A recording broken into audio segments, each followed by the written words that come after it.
नाज़रीन, आप देख रहे हैं A27 न्यूज़ का प्रोग्राम मेरी पहचान और मैं हूं आपका मेज़बान ज़ीशान भट्टी।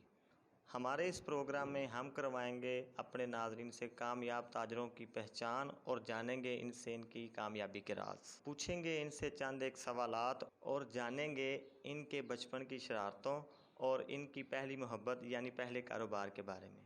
मैं अपने आज के मुअज़्ज़ज़ मेहमान का तारफ़ करवाने से पहले यहाँ लेना चाहूँगा एक मुख्तसर सा वक्फ़ा।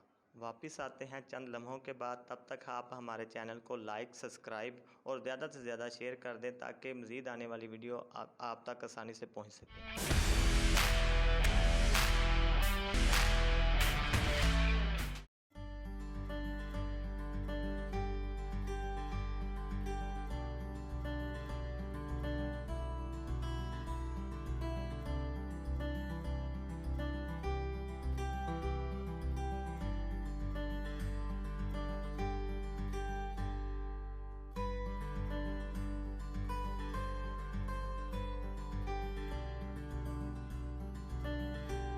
Welcome after the break. जी नाज़रीन, हमारे पहले प्रोग्राम के मेहमान हैं chairman LPG transport association of Pakistan Arfan Nazir Kahlu sahab. LPG industry में इन्हें अ पर्सन ऑफ प्रिंसिपल के तौर पर जाना जाता है। सीधी और खरी बातें करने के आदी हैं। 10 साल के मुहीत अरसे पर इन्होंने अपनी मेहनत से एक अलग पहचान बनाई कि इस पहचान के पीछे सख्त मेहनत थी या वालदैन की सपोर्ट, जानते हैं इन्हीं की ज़ुबानी।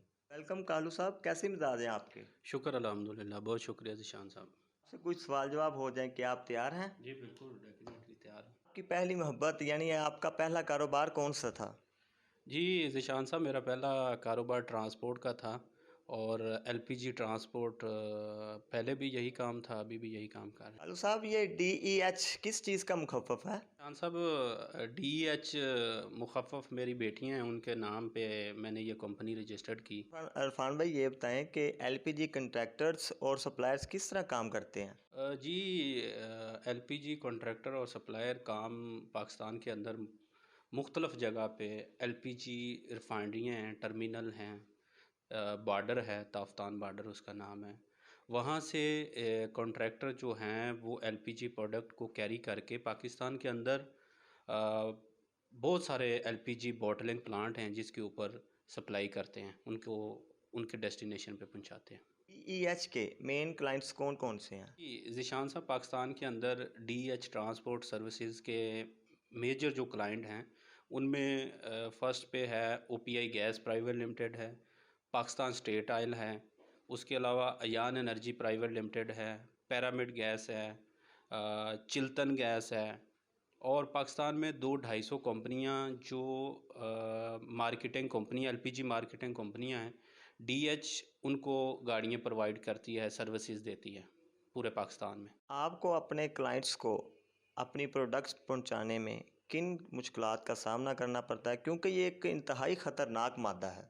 जी ज़ीशान साहब, आपने बड़ा अहम सवाल मुझसे पूछा है। ये एक ख़तरनाक मादा है, फ्यूल है और पाकिस्तान के अंदर जितने भी हमारे क्लाइंट हैं उनकी प्रोडक्ट उनके प्लांटों पे पहुंचाना हमारी ज़िम्मेदारी होती है सेफ़ तरीके से, क्योंकि कराची से खैबर तक, लाहौर, फैसलाबाद, ये जितनी भी मार्केटिंग कंपनियां जो प्लांट्स हैं उनके ऊपर हम जब प्रोडक्ट पहुंचाते हैं तो बड़े सेफ़ तरीके से पहुंचाते हैं। हत्ता कि हमें रास्ते में ये ख़तरनाक मादा है, इसके ऊपर बहुत सारे मसाइल हैं जो हमें जिनका सामना करना पड़ता है। जैसे रोड के ऊपर एक्साइज़ मोटरवे कांटे फ़ाइन करती है, एक्साइज़ वाले रोक लेते हैं। उसके अलावा जो रोड के पाकिस्तान के रोड के हालात हैं उसमें आए दिन कोई ना कोई प्रॉब्लम हमारे लिए बनती है, क्योंकि ये रोड ख़राब होने की वजह से ये ख़तरनाक मादा है तो इसके गिरने के चांसेस होते हैं। तो हमें इन सब को फेस करके हम जो प्रोडक्ट है वो हम अपने क्लाइंट के प्लांट्स के ऊपर बड़े सेफ्टी के साथ हम उनको पहुंचाते हैं। तो ये हमारा एक इसमें बहुत बड़ा रोल होता है। इरफान साहब, आपने बताया कि ये बहुत ही ख़तरनाक मादा है, तो इसकी सेफ्टी के लिए आपने कौन कौन से इकदाम किए हुए हैं? जी ज़ीशान साहब, ये एक बड़ा ज़रूरी सवाल था जो आपने मुझसे पूछ लिया। पाकिस्तान के अंदर DEH ट्रांसपोर्ट हमेशा HEC को फॉलो करती है, सेफ्टी के प्रॉपर इक़दामात होते हैं।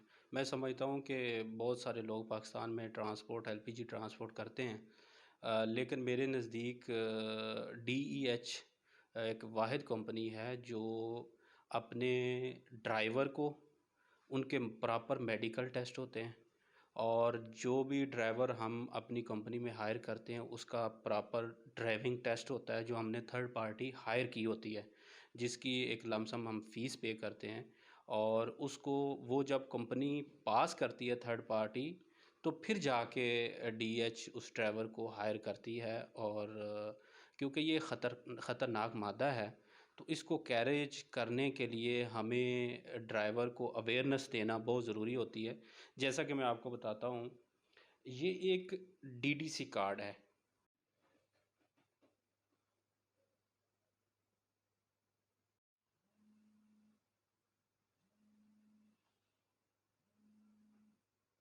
अच्छा इरफान भाई, हमें ये बताएं कि ये जो आपने फ्लैक्स वगैरह रखे हुए हैं, इनका क्या मकसद है? ज़िशान साहब, ये डीएच ट्रांसपोर्ट का ये जो ब्राउज़र है, इसको एलपीजी ब्राउज़र कहते हैं।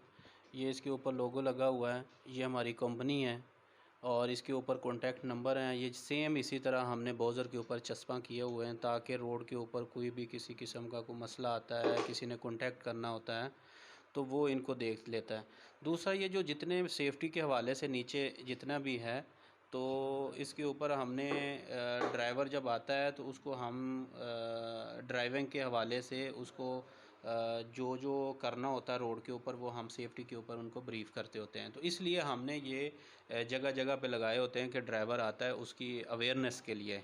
ठीक है ना जी? जी। इरफान साहब, आपका अब तक का एक्सपीरियंस कैसा रहा और डीईएच को मुस्तकबिल में कहाँ देखते हैं? जी, डीएच का लास्ट जो एक्सपीरियंस रहा है ट्रांसपोर्ट के हवाले से, पिछले 10 साल से डीएच एलपीजी मार्केटिंग कंपनियों के साथ काम कर रही है, एक अच्छा नाम कमाया है। और मुस्तकबिल में इंशाल्लाह हम इसको बड़ा बेहतर तरीके से परफॉर्म कर रहे हैं मार्केट में, और अल्हम्दुलिल्लाह जो मल्टीनेशनल कंपनी या अच्छे लेवल वाली जो कंपनियां अच्छे इंपोर्टर हैं, वो डीएच के ऊपर इत्माद कर रहे हैं, और दिन ब दिन डीएच बेहतरी की तरफ जा रही है। और इंशाल्लाह हम आने वाले वक्त में डीएच को बहुत अच्छे तरीके से काम करते हुए और अपने क्लाइंट को इनके ऊपर मुतमिन होते हुए देख रहे हैं इंशाल्लाह। जी इरफान साहब, तो जैसे डीईएच माशाल्लाह तरक्की कर रही है, तो आपके मार्केट में कंपटीटर्स भी होंगे? बिल्कुल ज़ीशान साहब, जिस तरीके से डीएच एक अपना नाम पाकिस्तान की एलपीजी मार्केटिंग कंपनियों में सर्विसेज के हवाले से एक नाम कमा रही है, तो कंपटीटर आपको पता है हर शोबे में कंपटीशन होता है। लेकिन अल्हम्दुलिल्लाह डीएच अच्छी सर्विसेज प्रोवाइड करती है जो भी क्लाइंट को, वो अदर्स जो हमारे कंपटीटर हैं, ख़्वाह वो उनसे काम पहले करते रहे हैं, तो उनको छोड़ के वो कन्वर्ट हो रहे हैं डीएच की तरफ। और हम देख रहे हैं इंशाल्लाह मुस्तकबिल में डीएच जो है वो बेहतर परफॉर्मेंस की वजह से, अपने इत्माद की वजह से इंशाल्लाह ग्रोथ करती रहेगी। इरफान भाई, महाना कितने पैसे कमाते हैं आप? ज़ीशान भाई, आप छोड़ें पैसे, आपको पता है जिस तरीके की महंगाई है, तो बस एक रीज़नेबल जो है वो प्रॉफिट होती है, तो मेरा ख़्याल है चोपी चंगी है। अच्छा इरफान भाई, आपका पसंदीदा बिजनेसमैन कौन है? मियां मंशा, मलक रियाज या जावेद अफरीदी? जी, मैं तो मियां मंशा को बिज़नेसमैन समझता हूँ, उसको पसंद करता हूँ, मेरा तो मियां मंशा ही है जी। और स्पोर्ट किस जमात के लिए है? पीपल्स पार्टी, नून लीग या पीटीआई? देखिए जी, अगर देखा जाए तो मुस्लिम लीग नून ही है, तो मेरी तो मुस्लिम लीग नून के साथ है जी सपोर्ट। सीधा सियासतदान कौन सा आपका? बिलावल भुट्टो, इमरान खान या फिर नवाज शरीफ? इमरान खान। पंजाबी में कोई लतीफ़ा सुनाए। यार मिस कहती है कि मझ का दुध पीण नाल दिमाग तेज़ होंदा है, झूठ मारदी है। अगर मझ का दुध पीण नाल दिमाग तेज़ होंदा ते कट्टा डॉक्टर ना होंदा। अब आपसे एक सवाल करते हैं और देखते हैं आपको इसका जवाब आता है कि नहीं। बाप और बेटा गाड़ी में सफ़र कर रहे थे और अचानक हादसा पेश आ गया। बेटा, जो बाप था वो मौके पर ही जाँ बहक हो गया और बेटा जो था वो ज़ख्मी हालत में अस्पताल लाया गया। वहाँ पर डॉक्टर ने इलाज करने से मादरत कर ली। इसकी क्या वजह हो सकती है? ज़ीशान साहब, बड़ा मुश्किल सा सवाल आपने पहेली डाल दी है। इसका मेरे नज़दीक तो मुझे जो समझ आती है, उसके जो डॉक्टर है उसकी वालदा हो सकती है, क्योंकि वो अगर ज़्यादा ज़ख्मी है तो वो ख़ुद इलाज करने से माज़रत करेगी। अदरवाइज़ और तो मुझे कुछ समझ नहीं आती। जी बिल्कुल ठीक है। इरफान भाई, आप हमारे नाज़रीन के लिए अपना कोई पसंदीदा गाना गुनगुना दें। ज़ीशान भाई, मुझे गाने शाने आते नहीं हैं, लेकिन अगर आप कहते हैं तो मैं थोड़ा सा गुनगुना। ये मिताली सिंह है, उसकी एक गज़ल है।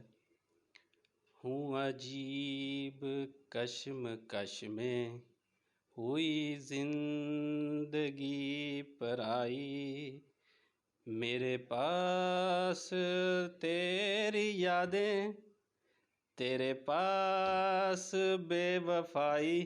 ये है। बहुत अच्छा। इरफान भाई, अपनी बचपन की शरारतों के बारे में बताएं। निशान साहब, बचपन की शरारतें यही होती थी कि हम साये की बेल बजा के भाग जाना, इस तरह की छोटी मोटी शरारतें किया करते थे। अच्छा इरफान भाई, कामयाबी का राज क्या है? ज़िशान भाई, मैं एक शेर के साथ आपको कामयाबी का राज बताता हूँ। शेर ये है, ज़रा सुनिएगा और इसमें आपको जवाब भी मिल जाएगा। शाहों से मिला है न तवग्गर से मिला है, शाहों से मिला है न तवग्गर से मिला है, हमको तो इरफान उसी दर से मिला है, औरों को मिला है जो भी मुकद्दर से मिला है, हमको तो मुकद्दर भी मदीने वाले से मिला है। आप सरकार पे दरूद पढ़ना आता है और माँ बाप की खिदमत करना आता है। इसी से मैंने सब कुछ सीखा भी है, कामयाबी यहीं से मुझे मिली है, और अल्लाह की ज़ात इंशाल्लाह आगे भी इसी तरह कामयाबियाँ देती है, ये मेरा यकीन है। इरफान भाई, आप हमारे नाज़रीन को अपना सेटअप दिखाएं। जी बिल्कुल।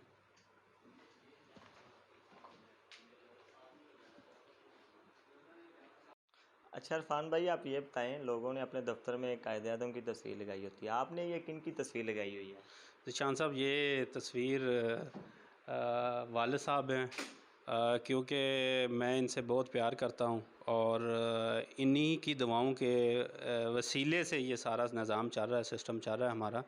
तो मेरे ये उस्ताद भी हैं, दोस्त भी हैं, यार भी हैं, सब कुछ हैं। हाँ जी। ये राशिद साहब हैं, हमारे अकाउंट्स मैनेजर हैं। अगर मैं अवेलेबल नहीं होता तो मेरे बाद ये सारे सिस्टम को ये देखते हैं। जी अस्सलाम वालेकुम। वालेकुम सलाम। अच्छा, आप किस तरह देखते हैं आप बॉस जब आपके ऑफिस में नहीं होते तो? माशाल्लाह से बॉस की गाइडलाइंस तो हमेशा हमारे साथ होती हैं। अगर बॉस ऑफिस में अवेलेबल नहीं होते तो इनकी गाइडलाइन लेके फ़ोन पे व्हाट्सएप पे इनसे कांटेक्ट करके ही फ़ैसले हम करते हैं आगे। कभी किसी किस्म का कोई प्रॉब्लम नहीं हुई। ये ज़िशान साहब, ये ज़मान साहब हैं, छोटे भाई हैं। अगर मैं अवेलेबल नहीं होता तो ट्रांसपोर्ट जितनी पाकिस्तान में हमारी चलती है, इसको ये मैनेज करते हैं, मूवमेंट का आर्डर लेते हैं, किधर से लोडिंग करनी है, किधर अनलोडिंग करनी है। ज़िशान साहब, ये तैमूर साहब हैं। राशिद साहब फ़ाइनांस को जब देखते हैं उसके बाद ये तैमूर साहब देखते हैं, और कंपनियों को ईमेल वगैरह और फ़ील्डों के अंदर ईमेल वगैरह जो भी प्रोसेस होता है ट्रांसपोर्ट का, वो फिर उनके बाद ये देखते हैं। ज़िशान साहब, ये ज़िशान साहब हैं, आपके हम नेम हैं, और ये बैंकों को देखते हैं, जो भी पेमेंटें करनी है, किसी को पे ऑर्डर बनाना है या जो भी है, ये ज़िशान साहब देखते हैं। इरफान भाई, आप A27 न्यूज़ के प्लेटफॉर्म से लोगों तक क्या पैगाम पहुंचाना चाहेंगे? ज़िशान भाई, पहले तो मैं शुक्रिया अदा करता हूँ A27 का। A27 के प्लेटफार्म से एक पैगाम देना चाहता हूँ कि जिसने अपने मकसद में कामयाबी हासिल करनी है, बिज़नेस में कामयाबी हासिल करनी है, चाहे वो दुनिया के किसी किस्म का भी कोई भी मुश्किल तरीन काम है, उसमें कामयाबी हासिल करनी है, तो 3 चीज़ों को वो फ़ोकस करे। ये मेरी रिक्वेस्ट भी है, ये मेरा पैगाम भी है कि पहले नंबर पे ईमानदारी का दामन न छोड़े, दूसरे नंबर पे हक हलाल को फ़ोकस करे, उसके ऊपर तवज्जो दे, और सबसे बड़ी जो बात है वो अपने वालदैन की खिदमत में बिल्कुल किसी किस्म की कोताही ना करे। ये जिसको इस सिस्टम की, इस चीज़ की समझ आ गई, तो आप यकीन करें, मैं दावे से कहता हूँ, मेरा ये एक्सपीरियंस है, मैंने प्रैक्टिकली किया हुआ है कि ये 3 चीज़ें जो बंदा फ़ॉलो कर लेता है उसमें उस इंसान के लिए इस दुनिया में किसी चीज़ की कमी नहीं है। अल्लाह की ज़ात इंसान के लिए गैब के ख़ज़ाने से इमदाद करती है और इस दुनिया में किसी किस्म की कोई परेशानी का आलम नहीं आता। ये मेरा एक यकीन है। ये छोटा-सा मेरा एक मैसेज था, तो बहुत शुक्रिया। नाज़रीन, आपने सुनी इरफान नज़ीर कालू साहब की सच्ची और खरी बातें। जल्द ही आएंगे अगले प्रोग्राम में किसी नए मेहमान के साथ। तब तक के लिए खुदा हाफिज़।